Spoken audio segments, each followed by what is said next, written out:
خۆشەویستانی کورسان نیوز سڵاوتان لەبێ لەگەڵا و کارانم بەیەکەوە پانۆرامای ئەم شەوتان پێشکەشەکەین. لارێمی کوردستان کۆمەڵێک کێشە و گرفت و قەیرانی هەڵپەسێراوەیە. لە ماوەی ڕابردوودا لەگەڵ ئەو میوانی ئێستا گفتوگۆی لەگەڵەکەین لە چەندین بەرنامە باسی لەو دۆخە کردووە کە ئەگەر ئەمانە چارەسەر نەکرێ ئەمە ڕوو ئەدا. ئێستا لەناو دەرەنجامدا لەناو نەتیجەدای، بەڵام هێشتا خەڵک بێ ئومێد نییە. دەبێت وێڕای ئەو هەموو قەیران و نەهامەتی و یەکتر شکاندن و تەنانەت لە کێشەی کۆمەڵاتیەوە بگرێ بۆ کێشەی سیاسی خۆ دەبێت چارەسەرێک هەبێت. دەبێت ئاسۆیەک هەبێت کە ئەو سەریمان لێ دیار بێت و بتوانین ژیان و ژیاری خەڵکی چارەسەر بکرێ و خەڵکیش لە ژیانی خۆی ئەمین و ئەمان بێت و ڕۆژنامە نووسەن لەسەر بیرۆڕای ئازاد لەولا بێیان لەولا ئازار نەدرێت. پانۆرامام شەو گفتوگۆکە لەگەڵ زۆر بەڕێز مامۆستا ئەبوبەکر هەڵەتنی، ئەندامی خولی پێنجەمی پەرلەمانی کوردستان نووسەر سیاسەتمەدار. سوپاس بۆ بەڕێستان مامۆستا. ئاسکاکزانای خۆشەویست. قوربان مامۆستا، من لە پێشەکە باسم کرد کە لە سەردەمی بەرنامەی دەسەڵاتی چوارەوە گفتوگۆمان کردو هەمیشە تۆ بە نەفەسێکی پاکە ناسێکی پاک توتە ئەگەر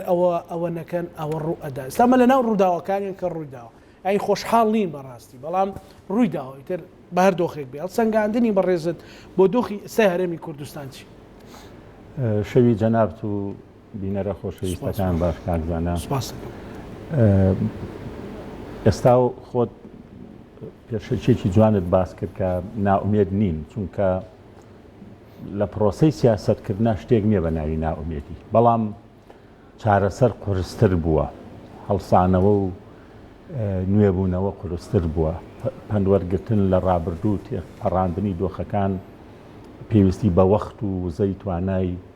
زۆرتر هەیە. پێویستیمان بەوە نەبوو بگەینە ئەم ئاستە لە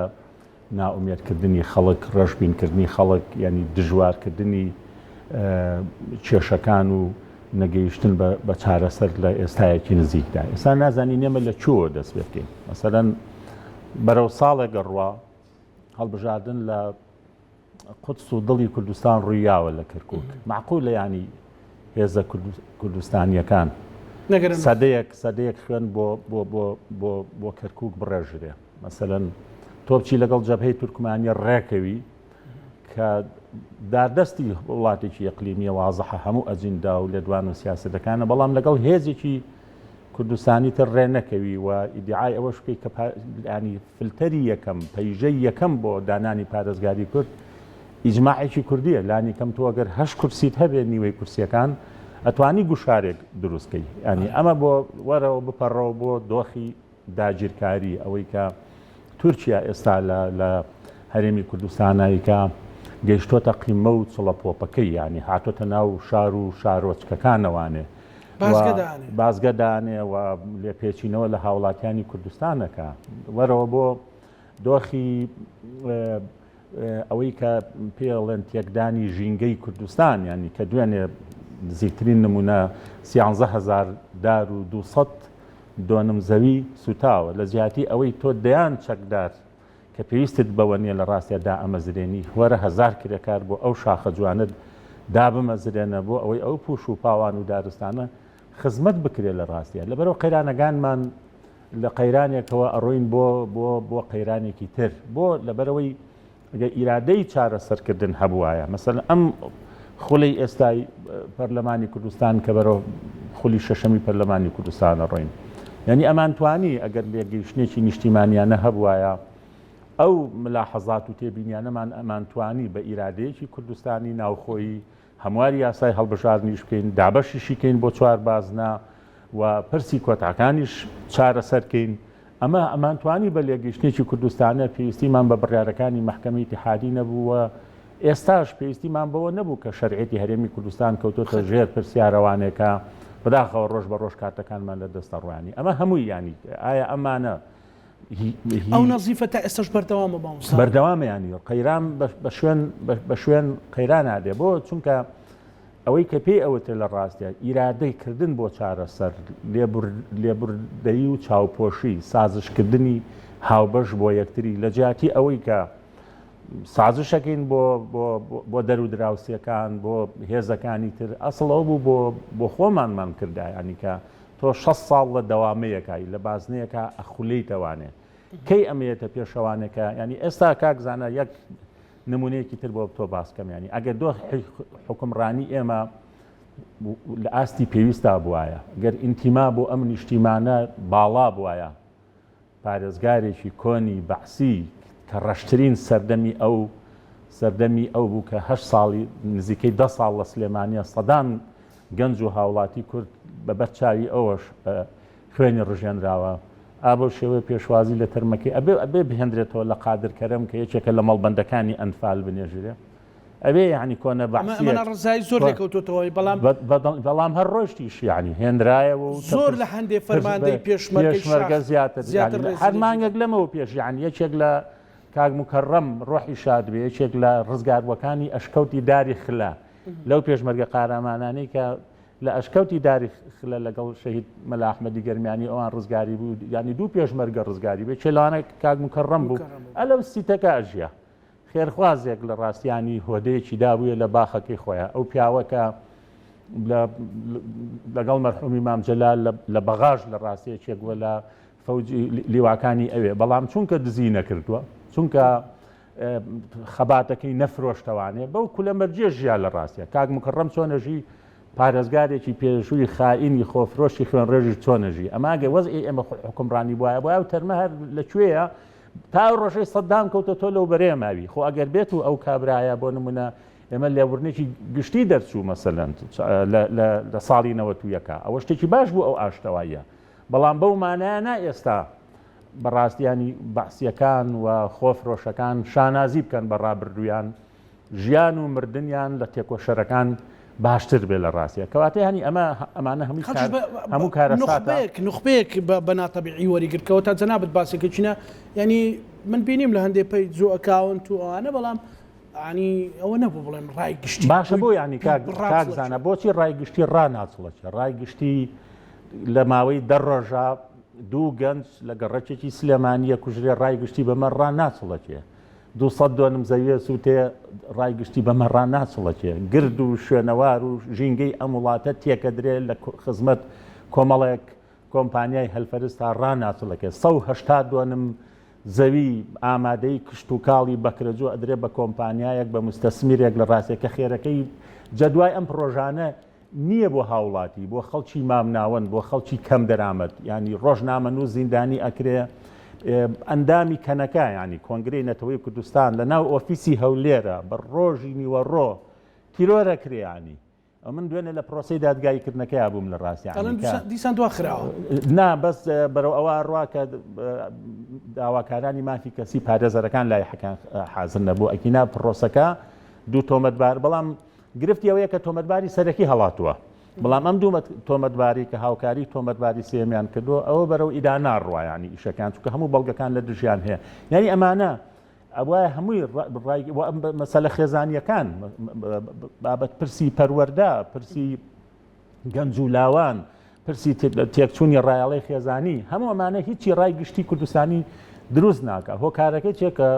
بەڕای من یەکێک لە هۆکارەکان ماندووبوونی خەڵکە شەکەتبوونی خەڵکە خەڵک فریای قەیرانەکان ناکەوێت لە قەیرانێکەوە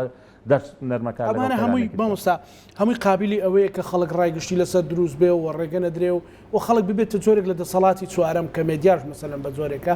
بەڵام مەسەلەی ئێستا لە هەمووی مەترسیدارتر مەسەلەن شەهیدکردنی و دوو گەنجە زۆر کارە ساتە مەسەلەن سووتاندن کارە ساتە مەسەلەن خەترکردن لە خەڵک کارە ساتە داگیرکردنی زەوی زار بێگومان کارە ساتە بەڵام مەسەلەن تورکیا خۆت وتت لە بەشی یەکەمی قسەکانتە 6 کیلۆمەتر هاتوتە ناوە یعنی بازگەدانێ بە وەڵی بڕۆ بۆ ئەچی بۆ کوێ نەخێر بۆ داری 500 ساڵا بڕێتەوە ینی کەس قسە ناکە مامۆستا بۆ ینی من عەرزم کردی لە ڕاستیە عەفوم کە فەرعێکی ناچێتەوە بۆی مەسەلەن باجینان ئینتیمای بۆ سۆرانیە سۆران مەتیقەی مەسەلەن ئۆڵی باجینانە چش بابسووتێ خۆی ئەم بڵێ ئێمە ئەگەر ئەم دابەشبوونەش لە کوردستان یەکێکی ترە لە کارەساتەکان ئەگەر داگیرکەرانی کوردستانی گەوریان کردبێت بە 4 پارچەوە ئەوە ئەم پارچەی باشووریش لانی کەم لە 96ەوە لە سیوێکی ئابەوە ڕێک بۆتە 2 پارچەیانی دوو زۆنی زۆر جیاواز دوو دنیای زۆر جیاواز تەنانەت دوو ڕۆشنبیری و کەلتوری جیاوازیش خەریکە دروستە بێ ئەمە لێکەوتەکانی حکومڕانی خراپە لێکەوتەکانی شەڕی ناوخۆ لێکەوتەکانی دروست نەکردنی مؤسسات و دامەزراوە ئەگەر ئێمە دامەزراوەکانمان لەسەر پێبوونایە ئەمەی ئێستا دروست نەبوو ئێستا ینی قسەکە لەسەر چیە کاکزانە بۆ هەرێمێکی 4 پارێزگایی بۆ هەرێمێکی 6 ملیۆن کەسی ئەم هەموو قەیرانە زۆرە ئەم هەموو نەخۆشیە ینی هەرێمێکی 6 ملیۆنی ئەم هەموو جۆرە نەخۆشی کە هاوڵاتیان دەرگیرە بن ئەم هەموو نەخۆشخانە تایبەتە ئەم هەموو خەسخەسەکردن و بە تایبەتکردنی کەرتی گشتی لە ڕەوزەوە هەتاوەکو زانکۆ 34 زانکۆی ئەهلی و حکومی بۆ 6 ملیۆن کەس ینی ئەمە هەمووی هاوڵاتی جیرۆدە کردووە بەدەست یعنی بژێوی بەدەست ژیان بەدەست ناومێدی هاوڵاتی یانیمی کوردستانیش نیگەرانە لەم دۆخە نیگەرانە لەم دۆخە بەڵام بۆ نیگەرانەکەی بە چی تعبیر لەیەکە بەداخەوە بە بایکۆتکردنی پرۆسەی سیاسی بە هەڵبژاردننی بێدەنجیەکە نیشانەی ڕازیبوون نییە بەم دۆخە تۆ ڕۆژانە بەداخەوە ئەڕۆیتە ناو هەر ماڵ و هەر مەجلیسیک و هەر کۆڕێکی پرسە و تەنانەت لە کافتریایەکە دانیشی باسی دۆخی سیاسیە خۆشە لەوانێ بزانین هیچ شوێنێکی ئەم سەرزەوێ هاوڵاتیەکانی هاوڵاتی سیاسی نین ینی ئەمەە قسە و باسە لەسەر دۆخی سیاسی هەموو هاوڵاتیانی کوردستان پڕن بەڵام ئەمە تەحویل نەبووە نەگوازراوەتەوە بۆ گوشارێکی ڕاستەقینە بۆ ئەوەی کە حیزبەکان و دەسەڵاتداران بەخۆیاندا بچنەوانێ بۆ ئەوەی کە هەنگاوێک بنێن بەرەو ڕاستکردنەوەی مەساری حکومڕانی عیبرەتیان لە ڕابردوو وەرگرت بێ ئەمە نەقڵ نەبووە بۆ ئەوەی کە گوشارێکی حەقیقی بێ لەسەر دەسەڵاتداران بۆیە بە بێباچیش وەڵامی ئەم بایکۆتەی خەڵک ئەم وەکۆڵێ نیگەرانی خەڵکە درێتوانێت چونکە نیگەرانیەکە تەحویل نەبووە لە شێوەیە گروپی ڕێکخراوە بۆ ئەوەی گوشارێکی ڕاستەقینە دروستکە مەسەن بۆ جەنابی باسکەم لە ڕاستی ئەمە گروپێکمانەیە گروپی گۆیشە بپارێژە 850 کەسی تایە گرۆپەکە کە ویستمان خۆ پیشاندانێ بکەین 70 کەس حاضر بوو بڵێ ئەمە 400 لە دەوامە بووە 500 لە دەوامە بووە 600 لە شوێنی دوور بە خۆ وایە 200 کەس حاضر بێ ئەمەی کە لە کوردستانە هەیە ناتەبیعیە بە زەرەری هاوڵاتی شکاوەتەوە بە زەرەری ڕاستکردنەوەی مەساری حکومڕانی و دروستکردنی حکوومەتی مؤسساتیش شکاوەتەوانێت چونکە کاتێک کە دەسەڵاتدارانە بینن زەختیان لەسەر نییە و هاوڵاتی بێباکە و هەموو ڕووداوێک کە ڕووەدا 2 ڕۆژ تۆڕە کۆمەڵاتیەکان داگیرەکە و سەری سێم ڕۆژ لە بیرە چێتەوانێت قەیرانێکی تر دێت 2-3 ڕۆژ گەرمە بێ بەڵام ئەمە تەحویل نابێ بۆ هەڵوێستێکی ڕاستەقینەکەوە لێ کاریگەری لەسەر دەسەڵاتداران دروستکەیانی ئەمە ینی ئەبێ بە دوای هۆکارەکانی یا بگەڕێین و ئەبێ مجتەمەع بە جۆرێکی تر خۆی ڕێک بخاتەوانێ ئەگینا ئەم بێباکیە و ئەم پاڵدانەوەیە ئەگەر بەم جۆرە بمێنێ ئێمە لە داهاتوە ڕوبەڕووی قەیرانی کوشندەتر ئەبینەوانێ ئەو کاتە ینی ئاسۆکانی چارەسەر زۆر قورسترە بێ بەتایبەتی کە بە خۆ دەزانی ئێستا ناوچەکە لە دیزاینکردنەوەدایە و تەداعیەتەکانی شەڕی لوبنان و ئیسرائیل لەوانێ پڕیشکەکانی بگاتە وڵاتی ئێمە و ئەگەر ئەم شەڕە فراوان ببێ ئەو وەرەقانی کە بەدەستی ئێمەوەن وەرەقەی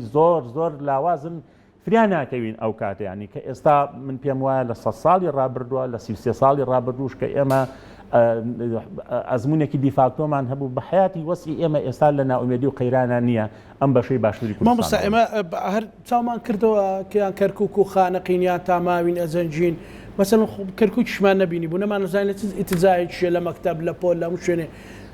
بیانی بەو هەموو قەیرانانە پەروەردەیەکی جوانی نەتەوەیی نیشتیمانیە بوو ئێستا کەرکووک لەبەر چاوی ئێمە سەری بڕاوە بەڕاستی مەسەلەن وەکۆڵی لە خەرخی کوردایەتێتی دو هەناسەکانێتی ئەمە حەقیقەتە ئەمە حاڵەکەیەتی لەمە شار کەس قسە ناکە ینی بۆ ئەوی سەرەتا تۆ بەڕێزت بە دێرێک باست کرد ئەنی بەڕاستی ئەم دەردەکوشندەنەتەوەیە بوو کەرکووک ڕامان ناچڵەچێنێ داگیرکاری تورکیا و هاتنی دەوڵەتی تورک یەکمان ناخات زۆربوونی گوشارەکان لەسەر هاوڵاتی نەخۆشیەکان خواردنە ئەکسپایرەکان نەمانی ئینتیما و هۆگری نیشتیمانی هەموو ئەمانە ڕامان ناچڵەچێنێ دەسەڵاتداران ڕناچڵەچێنێ هێزە سیاسیەکان ڕناچڵەچێنێ تەنانەت ئەو جەبهەیەش کە خۆی بە ئۆپۆسیۆنی دەسەڵاتەزانێ لە هەرێمی کوردستانە ناتوانێت ئەویش بێ خۆی کاتەوانێ هاوپەیمانێتی یەک بەرەیەکی هاوبەش دروستکەن بەیەکەوە بە پسڕیدا ئەبەزن ئەو کاتە لە بەرامبەر دەسەڵاتە تەماشاکی پەرت و لاوازن ئەمە بۆ هەر هەمووی بەرهەمی ئەم شێوازە لە حکومڕانی لە 33 ساڵی ڕابردووە کە دوو زۆنمان هەیە و دوو هێزی سیاسی لە زۆنەکەیە بۆ خۆیان تایدا حاکمی مطلقن و ئیستیغلالی ئەم دۆخە ئەکرێت دۆخی هاوڵاتیانی کوردستان دۆخی ئۆپۆزیسیۆنێکی پەرتەوازە هەندێک علاقاتی هەرێمایەتی هەندێک گرنگی پێدان و احتیماماتی نێودەوڵەتی کە ئێستا کز بووە ئەمە وای کردووە لە ڕاستیانی کە ئێمە تەماشاەکەین لە جیاتی ئەوەی ساڵ بە ساڵ قەیرانەکانمان تێپەڕێنین ساڵ بە ساڵ هەمومان دەڵین خۆزگەمان بەپات تۆ دیقەت بدە من لەگەڵ دۆستێکا لە ڕاستە دوێنێ باسی یەکێک لە ڕێکخراوەکانمان کرا یعنی تۆ تەماشاکە لە دوای ڕاپەڕینەوانێ خەڵک ینی لە چێ ئینتیمایەک بوو بە چ ڕوحیەتێکەوە ئەگەڕایەوە ناو گوندەکان بۆ ومێدێکی هەبوو کە ئەگەڕایەوە ناو ئەو گوندانە ئەچۆ سەر هەوارێکی خاڵی گوندێکی خاپور کراوە دار و پەردوویەکی سوتما کراوە بەڵام بنیاتێنایەوە لە ڕاستی ینی منەظەمەیەک 40-50 داریەدایە چەند چیسەچیمەندۆیەکێدایە بەڵام بەم ڕۆحیەتەوە ئەڕۆیشت ینی کۆچکردن لە ئۆردوگا زۆرە ملەکانەوانێ لە شار و شارۆچکەکانەوە بۆ لادیەکان زیادێ کرد بە پێچەوانەوە ئێستا ئێمە ینی ئەنفالێکی تر ڕووی لە لادیەکان کردووە کە چۆڵبوونی لادیەکانەکە پشتیوانی و پاڵپشتی نەماوەتەوە بۆ شارەکان و بەروبوومی ناوخۆ لە پاشەکشەیەکی زۆر گەورەدایە ئەمە قەیران نییە ینی هاوڵاتیەک 25 کیلۆ خەیار بفرۆشێ بە 500 دینار هاوارکە ئەم جوتیارە لە ڕاستیە ئەی چی دەستەکەوێ چی بدا لەو مەسروفانێتانی کە لە بیتەکەیە کردوێتی لە کرێکارەکانیا کردوێتی یعنی 500 دینار یعنی 25 کیلۆ خەیار هاوارەکە بە 500 دینار تۆ نەتوانی پەڵپشتی جوتیارەکەت بکەیت نەتوانی لە ڕەوزەوە هەتاوەکو زانکۆ کەرتی حکومی لە ئاستی پەروەردەیە گەشەی پێداویستەکانی جێبەجێ بکەیت ئێمە لە کوردستانە کاکزانە پێویستیمان زیاتر بە 200 مەکتەب هەیە 200 مەکتەب بۆ ئەوەی کە دەوامی دووپۆلی و سێپۆلی نەهێڵی بێ مڵکی وەزارەتی پەروەردە 182 دۆنم کە مڵکی وەزارەتی پەروەردەیە بێ بیدەی بە کۆمپانیایەکی تێرنەخۆر لە جیاتی بەم پارێ ئەگەر هەر بەپی یاستا ئیستیملاک یعنی تۆ مڵک و ماڵی دەوڵەت بەکرێدەی ئەیفرۆشی ئەبێت جەدوای ئەم پرۆژانە هەبێت بۆ کەتی گشتی سەرف کرێتەوانێ هەر ئەمەشەکەی بەپی ئەم قانونە وەرە نەک ینی بەپی یاسای سەقەتی وەبەرهێنان مستەسمیر و وەبەرهێنێک ئەمانە وەبەرهێنج نین لە ڕاستیەوەکو هەندێک شارەزاکان دەڵێن چونکە لە عالەما وەبەرهێن پارەی خۆیە هێنێ پارەی خۆیە هێنێ سەرفیەکە بەڵام لێرە زەوی دەوڵەتی بەخۆڕایی ئەدرێتێ هەمووانی کە شارەزان ئەڵەن بۆ ئێستانی زۆربەی دەوڵەمەند بوون لە بواری دەرمانسازی و لە بواری نیشتەجێکردنایە مقاولات هەیە چونکە ئەم زەیە بە بەلاش وەرەگرێ و کە بەلاش تێچوەکەی نرخێکی کەمە بە زۆر لەسەر خوار خۆیان نەڵێن خۆی وتەبێژی یەکێتی بەرهێنانی کوردستان نەڵێ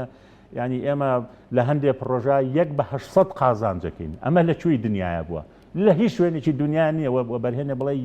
1/800 قازانجەکەین ئەوە بێجگە لە کوالیتی لە سعر لە نرخ هەموو ئەمانە هیچ ڕقابە و وەکۆڵە چاودێریەک لەسەر ئەمانە ئەمە وای کردووە کە هەرێمی کوردستان فعلان ئێستا بەرە ئەو قۆناغە بڕواکە چینی مامناوەت نەمێنێ یان چینێکی زۆر هەژار لەگەڵ چینێکی زۆر مستەفید و دەوڵەمەند لە سایز حکومڕانی سەقەتی هەرێم بێتە پێشەوانێ باشە مامۆستا ینی لە ڕووی ئینتیماوەکە ئەوی باسی مەکتەبەکانت کرد حەز ناکەی لە پەروەردەش مەسەلەن سە بە زەحمەت منداڵێک کورە تازە پێگەشتوویی بۆ تێناگە لەسەر پرسەنەتەوەهاتەکان ئەوەش دابش نەکراوە یان ئەمەش کاڵ نەکراوەتەوە ئێمە ینی گەورەترین قەیران کە هەرێمی کوردستانە هەیە پرسی پەروەردە و پێگەیاندنی نەوەکانمانە ینی نەوەکانمان لە ناو ئەم کەش و هەوایە مێرد منداڵێک گەنجێک کە ئەبینێ چونکە ئەم زەمانەی من و جەنابەت تا ڕادەیەک جیاوازە لەگەڵ جیلی ئێستا کە کراوەیە بەسەر جیهانە پورزاکەی خۆی ئامۆزاکەی خۆی بینێ لە کەنەدا لە ئەوروپا لە وڵاتێکی تری دەرەوە کە چۆن پرۆسەی خوێندن هەموو مستەلزەماتەکان بۆ فراهەم کراوە چۆن پرۆسەی تەندروستی هەموو ئاسانکاریەکی بۆ کراوە ئێستا ئەوە نییە کە وەکو 30 ساڵ بەو پێش ئێمە دابڕاو بین نەمانەزانی شارەکەی ئەو دیمان چیەڵێ کە ئەبینێت تۆش ئیدعای ئەواکە یعنی ئیدعایەواکەی تۆ ناوت حیزبێکی ناوت دیموکراتە ناوت سۆشیال دیموکراتە لەکوێی دنیای حیزبی سۆشیال دیموکرات پێویستی بە هێزی چەکدار هەیە لەکوێی دنیاە حیزبی دیموکرات پێویستی بەوە هەیە دەی هەڵبژاردن دواخی ئەم مناڵە ئەبینێ لە ڕاستیانیکە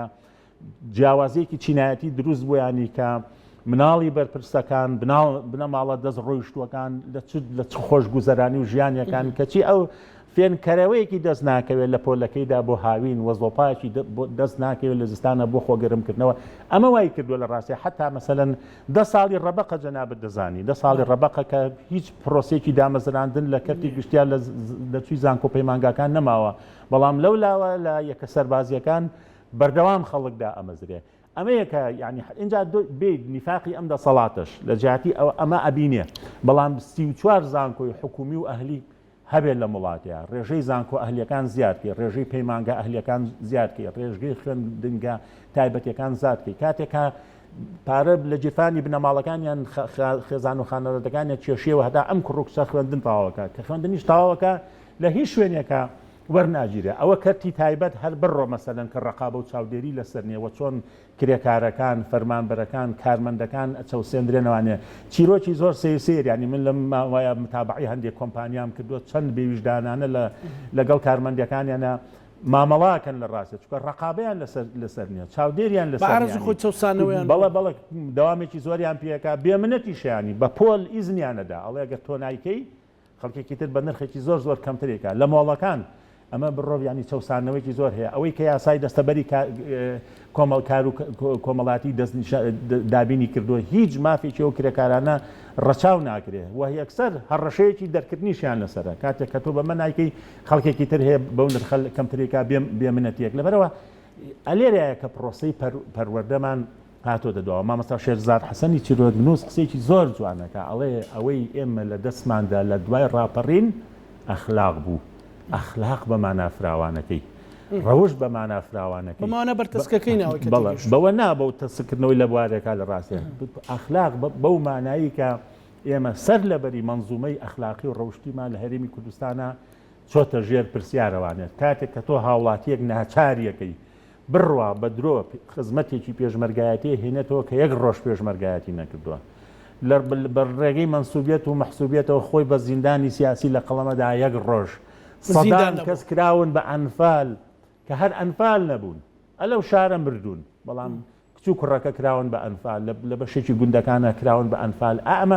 ئەمە تێکدانی منزومەی ڕەوشتە کە لە کاتێک ئێمەمانتوانی لە دوای ڕاپەڕین ئەو هەموو ئیمکانیات و دەرفەتە گەورەی کە لە بەردەستمان نبوو زۆر لە ئێستا جوانتر تەوزیفکرێ مامۆستا مؤسساتیش نەماوە مەسەلەن بێ پەرلەمانتار بوون جاران بە دوواداچوون هەبوو مەسەلەن حکوومەتی کار بەڕێکرد نەبوو کوردلانی کەم یاسای بوو جە هەبوو بە هەموو کەم و کوڕی و گەندەڵی و ئەوانە ئێستا ئەو مؤسساتە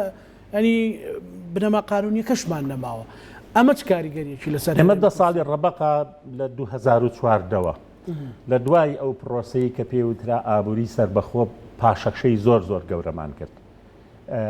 تا ئەو کاتە جوڵەیەکە بوو مەسەلەن داواکاری گشتی جوڵەی باشی هەبوو ئەهاتە سەرخەت دۆسیەکانی ئەجوڵاند دیوانی چاودێری دارایی ڕقابەی چاودێری مالی ئیشی زۆر باشیە کرد ئەنجومەنە خۆجێیەکان لەسەر پێبوون بە دوواداچوونی هەبوو پەرلەمان مساءلە و لێپرسینەوەی هەبوو هەرچەنە پرۆسەکە بە سستی ئەڕۆژ بەڕێوە بەڵام هێشتا باشتر بوو ئێمە لەبەرەوە نەمانی یان لاوازبوونی مؤسسات لە هەر لە سوڵتەی قەزائیەوە هەر بۆ داواکاری گشتی هەر بۆ پەرلەمان بۆ زانکۆ بۆ ئەنجومەنە خۆجێیەکان بۆ دیوانەکانی ڕقابەی چاودێری دارایی ئەمە وای کردووە لە ڕاستیەکە دۆخی ئەمڕۆتوانم بڵێم بۆتە دۆخێکی کار ڕۆژ بەڕێکردن چۆن حکوومەتەکەمان کار بەڕێکەرە دەسەڵاتدارانیشمان و ئەوانی لە ناو ئەو مؤسساتانی هەرێمی کوردستانن ڕۆژ بەڕێیەکەن ئەم مانگا دەنە دەست ئەو مانگە ئەو ساڵە دەنە دەست ئەو ساڵە هەفتەیەکە دەنە دەست هەفتەیەکی تر یعنی پلانێک نییە بڵێ کە من لە ساڵی نەبوونی ئەو مؤسساتانە کارەسات نیە بۆ ئایندەساتی شە چونکە بۆ یەکەم وای لێ هاتووە گروپەکانی گەندەڵی و مافیاگەری سەر دەرکەن بە ئارەزوی خۆیانە بکوژوو ببڕوو بە خۆیان بن وای لێ هاتووە کە متمانەی هاوڵاتی ڕۆژ بە ڕۆژ لاواز ببێت لەشدا هێزران لەسەر ئاستی سیاسی کۆمەڵایەتی بچێتە قۆناغێکی ترسناکترەوانەیە وای لێ هاتووە دنیای دەرەوە مامەڵەکردنی لەگەڵ هەرێمی کوردستانە ئەو نازڵ پێزەی جارانمان نەمێنێ و ئەو وەزنەی کە هەرێمی کوردستان هەیبوو ئێستا نەمان ماوە تۆ کاتێک کە حکوومەتەکەت کار بەڕێکەرە کاتێک کە پەرلەمانەکەت نەماوە کاتێ ئەنجومەنی پارێزگاکانت هەڵوەشاوەتەوانێت کاتە سوڵتەی قەزایی و داواکاری گشتی دەستیت گرتووە کاتە تەدەخل هەیە لە ناو زانکۆکانە کاتێک یعنی کە لە مۆلیدەیەکی گەڕەکەەوە هەتا گەورەترین کۆمپانیا ئەبێ بە مەحسوبیت و منسوبیت و بە فلتەری تەسکەی حیزبیات تێپەڕێ ئەمە هەمووی وای لێ کردووە کە قەیرانەکان لە ئاستی سیاسی و بەشی شێتەوە سەر مەسەلەی ئینتیمای نیشتیمانیە گەر بەو شێوەیە ینی ئێستا ینی کاک زانیانی ئەم قسانی کە من و تۆیکین ینی کە لە هەندێک شوێنە خەڵک بە خاوپڵاوی لە قەڵەمەدا ئیدعا ینی پرۆسەکە زۆر قرس بووە بەم 30 ساڵە ئەمەندە تێک درا لانیکەم 30 ساڵی ترمانەبێت تا بینای بکەینەوە ڕاستە فەر مەسەلەن ئێستا پارتی دموکراتی کوردستان پێشتر یانوت لەگە سینیش هەڵبژاردن بکەین ئەی بینەوە ئەو چەند جارێکە دوای بخەن وە چەندێکێتیش ئەڵێ ئەمە حازرین بەڵام ئەم جارەش ئێستا وەکو پێش بەرنامە باسمان کرد هێشتا مەسەلەن ئیتمینانێک نییە بە 100% بۆی بڵێ انتخاباتە کرێ بێڕە ئەو هەموو فەراغانەی هەیە مەسەلە لانی کەم پەرلەمانێکمان هەبێ لانی کەم حکوومەتمان کار بەڕێکردن بە یاسایەکی بودجە هەبێ ئەوە بۆچی ئەجێڕێتەوە من بۆ باوەڕیان بە هێز دەسەڵاتدارەکەم باوەڕێن بە ئاڵ گۆڕی دەسەڵات نییە من بۆ خۆم ینی پێم وایە خراپترین هەڵبژاردن باشتر لە ئەنجام نەدانی هەڵبژاردن گۆڕانکاری ئەگەر بە جوزئیش بکرێ باشتر لەوەی کە هەر نەکرێت یەک پەرلەمانتارێکت هەبێت لەو 100 کەسە باشترە لەوەی کە 100 دەستەمۆت هەبێ ینی کە خاوەن ئیرادە بێ ئەمەیکە ئێستا هەیە ینی پرۆسی هەڵبژاردن لە هەرێمی کوردستانە ینی بۆ خەڵک متمانی بە پرۆسی هەڵبژاردن نەماوە بڕۆ ینی کە ئەو کۆمنتانە بخوێنەرەوانێ من جارە قۆنسوڵی ئەمریکیم بینیوتی ئێمە لە ڕوانگەی کۆمنتەکانەوە تەقیمەکەین بۆ بارودۆخی هەرێمی کوردستان نابێت کە بابەتێکە نووسی سەیری ئەو کۆمنتاناکەن کە بۆ تۆ نووسێت سیاسیە کە لێدوانێگەدا سەیری کۆمنتەکانەکەن حەدەسەکان مەسەلەن ئەو ڕووداوانی کە ڕووەدا لە ڕوانگەی ئەو کۆمنتانە و تەقیم بۆ کۆمەلگاکەن هەمووی بڕۆ خەڵگەڵی هەڵبژاردنی چی هەڵبژاردن چ جەدوایەکی هەیە فلان هێز و فیسار هێز چەندیان هەبوو چیان پێگۆڕا چیان پێکرا ئەمانە ینی بەشێکی من پێم وایە هێزە دەسەڵاتدارەکان دروستیەکەن بۆمانەوەی خۆیان چونکە هەموو بایکۆتێکی خەڵک تاقیمان کردەوە لە قازانجی هەم خەڵک نەبوو هەم لە قازانجی هێشتنەوە و ملقەویکردنی هێزە دەسەڵاتدارەکان بوو هەموو بەشداریکردێکی خەڵک ئەگەر بە جوزئیش بێ باشتر ینی تۆ ئێستا پەرلەمانی خولی سێمی پەرلەمانی کوردستان چونکە ئۆپۆزیسیۆنێکی باش هەبوو لە ڕاستیە ینی خەڵکیش قازانجێ کرد دەسەڵاتیش قازانجێ کرد لە ڕاستیانی چونکە منافەسە و کۆی پرۆسەکەش لە ڕاستیانی کە تۆ ئەم حەیەوێتە پێویستە کاتێک کە دەسەڵات دەبینێ معارەزەیەکی جدی هەیە چاودێریەکە ئەویش هەوڵەدا بەخۆیان بچێتەوانیانی کەلێن و کەم کوڕەکانی خۆی چارەسەرکە کاتێک کە تۆ ئۆپۆزیسیۆنێکی پەرلەمانی بەهێزت نییە لە ناو پەرلەمانی کوردستان شەقامێکی زیندوود نییە ڕێکخراوەکانی کۆمەڵگەی مەدەنیت وەکو پێویست گوشاری ڕاستەقینە ناکەن ئەمە لەسەر ئاستی دەسەڵاتیش لە ڕاستیە خەمساردی و لەشدا هێزرانێک دروستەکە مەگەر لە دوومانگی پێش هەڵبژاردن دەسەڵاتداران کەونەوە خۆ کە ئەوەش کتێکی کاتوایە نەخشەی سیاسی بگۆڕێ مامۆستا نەخشەی من هیوادارم خەڵک بە گەرمی بەشداری بکە بە دڵنیاییەوە ئەم جارە میکانیزمەکانی هەڵبژاردن کۆمیسیۆنی عراق کە سەرپەرشتیەکە بوونی ئەم چوار بازنەیە کە ئیتمینانێکی تریتیان نەرایەت یعنی دەرفەتی داوە ماوەتەوە سەر بەشداری خەڵک لە ڕاستیە بە دڵنیایەوە کە کۆتاکان مەسەلەن ژمارەیان کەم کراوەتەوانی و ڕێکخراوەتەوانێت تۆ 6 کورسی کۆتات نەماوە 5 ماوەتەوە 5ەکەش تەوزیع بووە لەسەر ئاستی پارێزگاکانی کوردستان ئەمە هەمووی دەرفەتن ئەبێ خەڵک بەشداری بکە هەموو ئەو پروپاگەندانی هەموو ئەو دڵساتکردنەوەی لایەن هێزە دەسەڵاتدارەکانەوە بەداخەوە لەلایەن هەندێ خەڵک کە خۆی بە ڕۆژنامەنووس و بە سوحوفی و بەداخەوە پەرلەمانتاری کۆنیتیایانی پەرلەمانتار ئیدعا بۆ بایکۆتەکە کە ئەمە زۆر کارەساتە تا خۆت لەوێ بووی پرۆسەی هەڵبژاردن عیبی نەبوو زۆر مهم بوو کە خۆت نەماوی لەوێ ئێستا بانگەشە بکەی بۆ بایکۆت ئەمە لەبەرەوە بێ ئێمە تەشجیعی خەڵکین بڕوا چونکە لە غەیری ئەم تدریب و ڕاهێنانە لەسەر دیموکراسی لە غەیری ئەوە هەموو بژاردەکانی تر شۆڕش خراپە ڕاپەڕین خراپە پەنابردن بۆ چەک خراپە دەسەڵاتداران ئەمەیانەوێت لە ڕاستیانی دووبارە بوونەوەی سووریایەکی تر خراپە بایکۆت خراپە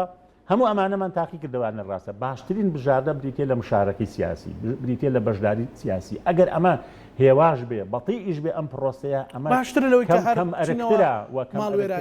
بەڵێ ینیکە بە تایبەتی ئەمە لە ڕاستیانی کە بەم هەموو دوژمنە دەورە دراوین ئەم هەموو قەیرانەمان هەیە لە ناوخۆی خۆشمانە ئەبێ خیارە مەدەنیەکە سەرخین ئەمە ڕێگەیەکی دوور و درێژە بەڵام ڕێگەیەکی کەم ئەرکترا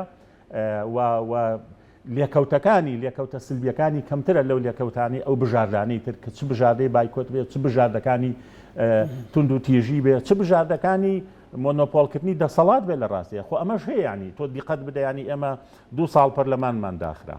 لە نەوەتەکانە 6 ساڵ هەتا ڕێکوتنی واشنگتۆن بە قۆناغێکی وایە تێپەڕین هەر بڕۆین لە ساڵی 1852 کە ئەمارەتی بابان ڕووخاوە تا 1970 ئەوانە کە شۆڕشی شێخ مەحموود دروست بۆ نزیکەی 7 ساڵ دۆخەکە ئەوە ماوەتوانێ ئەمە ینی لە مێژووی کووردا دوور و نزیک ئەم ئەزمونانەمان هەیە بەڵام ئەمە هەمووی خراپە بۆ ئێمەیە کە لە هەزاری سێمە ژین ئەم هەموو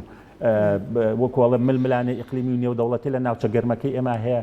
حیفە بۆ ئێمە بۆ هێزەکانمان بۆ دەسەڵاتدارانمان بۆ نوخبەی سیاسی و سەقافیمان وا لە قەڵم دەین کە ئێمە میلەتێکین بەڕاستی بەکەڵکی حکمڕانی تەسەورەکەی مامۆستا کۆمەڵی هێزی نوێ پێیا بوو هەرچەندە هەبوون بەڵام لە بەرجیتر داهاتوونەتەوە چانسی ئەوەیان هەبێت کە بتوانن مفاجئەی هەڵبژاردن بن ئەم هێزە نوێیانە ئێمە کۆمەڵێک کەسایەتی بووین بەبێ ینی بێ هیچ تەکلیف و داوایەک هەر خۆبەخشانە بۆ خزمەتی ئەوان و پرۆسە سیاسیەکە داوامان لێکردن کە یەک بەرە دروستکەن بەداخە ئەویان ئەنجام نەدا ئەم هێزە نوێیانەکە هەندێکیان هێزی نوێن لە ڕاستیە یان بەداخە گرفتی سەرەکیان ئەم پەرتەوازەیانە کە ئەیانتوانی هاوپەیمانەتیەک جەبهەیەکی مشتەرەک دروست ئێوە لە ڕێخوا پێتاوتن بەڵا پێمانوتن کە ئەمە لە قازانجی ئێوە لە قازانجی خەڵکەوە خەڵکیش تەرجیح بێ هاندەرە بێ کە ئەبینەم هێزانە ئەم قەیرانانەیەکی خستو لانی کەم لەم قۆناغەیە لەم بچنە ناو پەرلەمان ئەگەر هاتوو لە داهاتوو شائەمان ئۆپۆسیۆنێک دروستکەن کە من بە دووریە بینم چکە تۆ لە ئێستایە دوایە چیە ناو پەرلەمانەوانێ سەفقات و گفت و گۆشتی تر دەست پێکە ئەجیندای ترێتە پێشەوە بە دووریە زانم بەڵام هەرچۆنێک بێ لە ڕاستە وەکوڵە سەرکەوتنی ئەم هێزە نوێیانە و گۆڕانکاری لە دیزاینی سیاسی لە هەرێمی کوردستانە لە هاوکێشەی سیاسی باڵانسی سیاسی لە هەرێمی کوردستانە بەستراوەتەوە بە مشارەکەی خەڵکەوانەیە کە سەرەڕای هەموو ناومێدیەکان هەموو ئاستەنگەکان هەموو قەیرانە سیاسی و ئابووری و کۆمەڵایەتەکان ئەبێ خەڵک هەر بە گەرم و گۆڕیەوە بچێتە ناو پرۆسەی هەڵبژاردنەوە کە هیوادارم جارێکی تر دوانەکەوێت و مەرسومی شەشەمی بۆ دەرنەچێت من بەش بە حاڵی خۆم وەکو خۆمەڵێم لە ڕاستیە هێشتا قەلەقیەکانم زۆرە یعنیکە ئەم لە سای مەسەڵەن ئەگەر دوای خەم بەس بیانوێک ئەو کاتە مەسەڵەن پرسی داگیرکاری هەیە شتی تر هەیە لە ئەوەی کە تورکیا ئەنجامیەدا ئەوە لە گۆڕێدا کەرکک ساڵەکە تۆ ڕێناکەوی ساڵێکە هەڵبژاردنت کردویانی زەمان چیە لە ڕاستەکە تۆ هەڵبژاردننی شێکرد تا ساڵێک 2 ساڵ ئەم هێزانە پەرلەمان تەشکیل نەبێ و جەلسەی یەکەمی پەرلەمان بە مەفتوحی بمێنێتوانی ئێمە لە 2013 6 مانگ پەرلەمان پێک نەهێنرا لە 2018 نزیکەی ئەویش بۆ 7 مانگ پێک نەهێنرا لە خولی چوارەمی پەرلەمانی کوردستانە ینی سکرتێری پەرلەمان ئیستیحقاقی یەکێتی نیشتیمانی کوردستان و بە درێژای خولەکە پڕی نەکردەوانێ بە درێژای خولەکە یانیکە ئیستیحقاقی خۆی بوو ینی سکرتێری پەرلەمانکی یەکێتی بە پڕی نەکردەوانێ ئەمانە ینی ئێمە ئەزمموی تاڵمان هەیە لە مڕوانەوە بەدەر لەو کێچێتی و پارتی خەڵکی خۆیان هەیە مەسەلەن موچەخۆر و لانگر و ئەنداموانە پێت وایە مەسەلەن خەڵکێک لایەنێک لەو تازانە بکاتە مفاجئە من بە دووریە بینم ینی کە مفاجئەوەی گەورە ڕووبا چونکە هاوکێشەی سیاسی لە هەرێمی کوردستانە و ژیانی سیاسی لە هەرێمی کوردستانەوەمان پێڵەیە کە هێشتا ئاستی هۆشیاری کۆمەڵایەتی نەگەشتوتە ئەو ئاستی کە لە هەندێک وڵاتی وەکو بەریتانیا بینیمان لە هەندێک وڵاتی ئەوروپی و ئەفریقی و حتا ئەمریکای لاتینا بینیمان ئەمە ڕووبا بۆ چکە بەشێک لەو هێزانە ناومێدکەر بوون لەو هێزانی کە لە 10 ساڵی ڕابردووە دروست بوون و وعد و بەڵێنی گەوریان بە خەڵکدا و دوایی چوونەوە سەر جۆگەلەکەی دەسەڵات و بە جۆرێکی تربوونەوە لە ناومێدی ئەم هێزانە 3-4 هێز کە حەز ناکەی ناویان بێنین لە ڕاستە بەڵام لای خەڵکی کوردستان ڕوونە بۆ ئەوەی کە نەچێتە قازانجی ئەمانە نمونێکی باش نەبوون ئەم نمونانە کە بەداخەوە ئەمان بەشێک بوون لە ناومێدی خەڵکی هێزە ئۆپۆسیۆنەکان ئەمە وای کردووە لە ڕاستیەکە مفاجعی گەورە لە هەڵبژاردننی داهاتووی کوردستانە ڕوونەدات بەڵام من ئومێدەوارم لایانی کەم یانیکە ئۆپۆسیۆن بگاتە ئاستی سلوسی مععتەڵ بە هەر هەمویان و ئەمانە نەچنە ناو حکوومەتەوانێ و پاکێجێکی هاوبەست دروستکەن و فراکسیۆنێکی پەرلەمانی ئۆپۆسیۆن دروستکەن چونکە پەرلەمانتار کە چۆن ناو پەرلەمانی کوردستانوانە ئیشاڵا جەنابرێکی یەگەبی لەوانەکانە پەرلەمانتار هەر پەرلەمانتار بۆ نمونە ئەوانی هێزی ئۆپۆسیۆنن ینی یەک شتی هاوبەش ئەنجامەدەن چیەکەن ینی ئەمانە کارزانە ینی خۆ تۆ پرۆژەی یاسایە پێشنیاری یاسایە چاودێریکردنی حکوومەتە تۆ سەردانی مەدانیە هەموو ئەمانە ینی شتێک نییە لە ڕاستە بڵێ بتوانانی بەش پەرلەمانتارێک لە پەرلەمانتارێکی جیاواز بە بۆیە ئێستا ئەمەم لەم خولە 21 پەرلەمانتاری ئۆپۆسیۆن هەبوو ئەگەر ئەم 21 کەسە لانی کەم یەکدەنگ بووینە ئەتمانتوانی کاریگەری بەڵام 5 لەوێ و 7 لەوێ و 3 لەوێ و 2 لەوێ ئەمە پیشی بۆ وتت ئێمە ئەزمونێکی تاڵمان هەیە لەگەڵ پێک نهێنان مەسەلەن ئەگەر حەجمی شێتی شتێک بچێتە سەرەوە حەجمی پارتی شتێک بێتە خوارەوە پێتوانی ئەمە ببێتە ئێستاێکیشتمانی کوردستانەوەی من نەیزانم هیوادارم ئەوە ڕووبا چکە بۆی کە لانی کەم ئەوەی کە لە 20 ساڵی ڕابردووە گۆڕانکاریەک دروست بووێت داوایەکی لە پۆستە تەنفیزیەکان نەکات سەرۆکی حکوومەت بێت سەرۆکی هەرێم بێ ئەمانە ینی بەسراوەتەوە بە حەجمی کورسیەکان با ئەم ئاڵو گۆڕە ببێ با ئەمە ببێ لە ڕاستە من ئەبێ ینی ئەمە ژێربار پەیوەندی بە چیەوە هەیە لە ڕاستە هاتنە ژێربار پەیوەندی بە ڕادەی پشتیوانی جەماوەری تۆ هەیە بەڵە بە دڵنیاییەوە لە ڕاستیانی پێم وایە هێزە دەسەڵاتدارەکانیش ئەوەی لە ڕابردووە لە بەریان ڕۆیشتووە لەمە دووە لە بەریان ناڕوە و خۆشیان ئەزانن ئاستی نیگەرانیەکانی خەڵک کەوتۆتە چه ئاستێکەوانەیە و هەموو مرۆڤ عاقڵمەندەکان مرۆڤ بە ئەزمونونەکان ئەڵێن ئەم سەبرەی خەڵک تا سەر گرێوی لەسەر ناکرێت تا ڕادەیەک تا سەر گرنتی کراونیە لە شوێنێکە تەقێتەوانێ لانی کەم لە ڕاستیانی بۆیە دروستبوونی ئەو گۆڕانکاریە لە قازانجی خەڵکە لە پێکاتی حکوومەتە لە پێکاتی پەرلەمانە لانی کەم بام دەموچاوانە بگۆڕێ کاکە ئەگەر ئێمە بە سیستم 8 ساڵدانەنین 2 خولدانەنین بۆ سەرۆکی دەسەڵاتی جێبەجێکردن بۆ سەرۆکی موسسەکان لانی کەم باواقع پێمان بگۆڕێ ئەوە بە سیستم ئەمەماندا بنایە بەس مامۆستایانی لەناو پارتیش جاران یە قەراری هەبێت دوو بڕیاریە پێ دوانی مەسەرنۆک و جارانی یەکێتی بەرێکەوتنێک دروست بکات و دۆ خێرەمەوەندەی تر ماڵوێرانی بۆ دروستکە و مەترسێنیە مشکلەی کوردستان چێ لە ڕاستیانی هەموو ئەو قەیرانانەی لە 64ەوە تاوەکو ئێستا دروست بوون بەرەنجامی ئینشقاقات و ناکۆکی ناو حیزبەکان بووە ناکۆکیەکەش بە درێژایی ئەو مێژووە لەسەر فکر نەبووە لەسەر بەرنامەی سیاسی نەبووە بەڵکو تەنها لەسەر سوڵتە و دەسەڵات و پێگە و مەوقعەکان بووە ئەمە وای لێکردویانی ئەم ناکۆکی حیزبانە ڕنگدانەوەی لەسەر گەشەکردنی کۆمەڵگەی کوردستانیش بە درێژایی ئەو ماوەی لە 6 ساڵی ڕابردووە هەبووە و ئێستاش فعلەن ئەو ململانەی تند لە ناو حیزبەکانە لەسەر دەسەڵات هەیە چونکە پرۆسەی سیاسەتکردن و ئاڵوگۆڕی دەسەڵات لە ناو حیزبەکانیشە لە ڕێگەی کۆنگرە و پلنیۆم و کۆنفرانسەکان بەم پرۆسە دیموکراسی تەبیعیە ناڕوا بەڕێوە چێ بەهێزە ئەوە خۆی ئەسەپێنێ چێ هێزی چەکدار و زۆرترین پارەی لەبەردەستایە ئەوەیە زۆرترین سەرکردایەتی و کۆنگرەش تەنانەت ئیحتیواکە و کۆنتڕۆڵیەکە مؤسەس ئەمەی کە لە هەرێمی کوردستانە ئەیبینی لە ڕاستیە ئەمەیە ینی کە لە ناو حیزبە سیاسیەکانیشە تەنانەت لە ناو خێزانێکی سیاسیشە ئەم دابەشبوونەوە ئەم لێکترازانە ڕۆئەدا چونکە پرۆسەکە بە پرۆسەیەکی دیموکراسی بەداخەنا ڕۆبەڕەوە ئەمریکا ئەوروپا و جاران پاڵپشتمانن ئەمریکا و ئەوروپا یان هەموو ئەو سەردانانی کە ئەکرێ بۆ ناوخۆی هەرێم بۆ لای هێزە سیاسیەکان ئەوانی کە ئەمان بۆ دەرەوە ئەڕۆن ئەوانی ئێمەش لە دوورۆ بەشێک لە زانیاریەکان نەگاتە دەستمان هەمویان لەگەڵ ئەوەن کە هەرێمی کوردستان ئەم قەیرانانی ئێستا تێپەڕێنێ ئەنجام نەدانی هەڵبژاردن عیبێکی زۆر زۆر گەورەیە بۆ هەرێم بە سیستماکردنی گەندەڵی و گەشەکردنی گەندەڵی لە هەرێمی کوردستانە ئەمە بۆتە شوورەیەکی گەورە بۆ هەرێمی کوردستان پرۆسەی ناشەفافیت لە نەوتاو وەکو ڕۆیت هەرز ئەڵێ ڕۆژانە 350,000 بەرمیل بە ڕێگەی 1000 تەنکەر بە قاچاقە فرۆشرێ ئەمە هەمووی وای کردووە یەک نەخستنەوەی هێزی چەکدار و هێزی پێشمەرگە لە هەرێمی کوردستانە کە تۆ لە دەرەوەی وەزارەتی پێشمەرگە و لە دەرەوەی وەزارەتی ناوخۆ ئەوەی تریشی کە پێ ئەوترێ ئەنجومەنی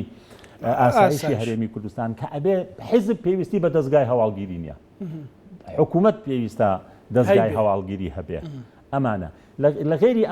ئەم سێ موسسەیە کە بە قانون موسسن هەمووانی تر بەڕاستە هێزی چەکداری حیزبین و ئامانج لێی پاراستنی حیزب و بنەماڵە دەستڕۆیشتوەکان و سەرکردە و کەسایەتیەکانە نەک ئامانج ئەمنیەتی خەڵک بێ و ئامانج پاراستنی نیشتیمان بێ بینیمان لە ڕاستیەوە تا هەموو هێزە چەکدارە لە بەرامبەر سوپای داگیرکەری تورکیا هیچی پێ ناکرێت لە بەرامبەر درۆنەکانە هیچی پێ ناکرێت لە بەرامبەر تیرۆرە سیاسیەکانە هیچی پێ ناکرێت لە بەرامبەر حەشدی شعبی و دۆخی ناوچەدا بڕاوەکانە هیچی پێ ناکرێت تەنانەت کە تۆ لە ناو کەرکووکە 8 کورسیت هەیە ناتوانانی ئەمە لەسەر مێزی گفتوگۆ بوونی خۆت بسەلمێنی وەکو کرد بتوانانی کە پارێزگارێکی کورد لە ڕاستیە هێمای کوردستانی بوونی کەرکووکە وەلانی کەم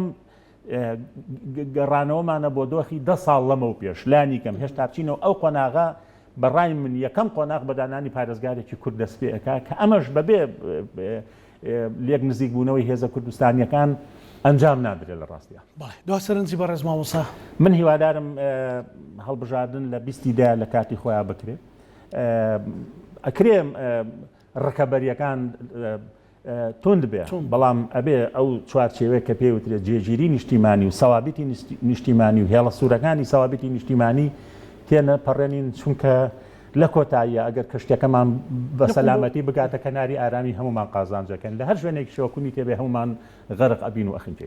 زۆر سپاس بۆ بەڕێز مامۆستا ئەبوبەکر هەڵەتنی سیاسەتمەدار و ئەندامی خولی پێشووی پەرلەمانی کوردستان. سپاس بۆ دەرفەتە. بینەرانی خۆشەویست لەگەڵ هاوکارانم بەیەکەوە پانۆڕامای ئەم شۆمان پێشکەشکردنە مولایەکتان ئەمانەتی خوای گەورە بن خواتان لەگەڵ.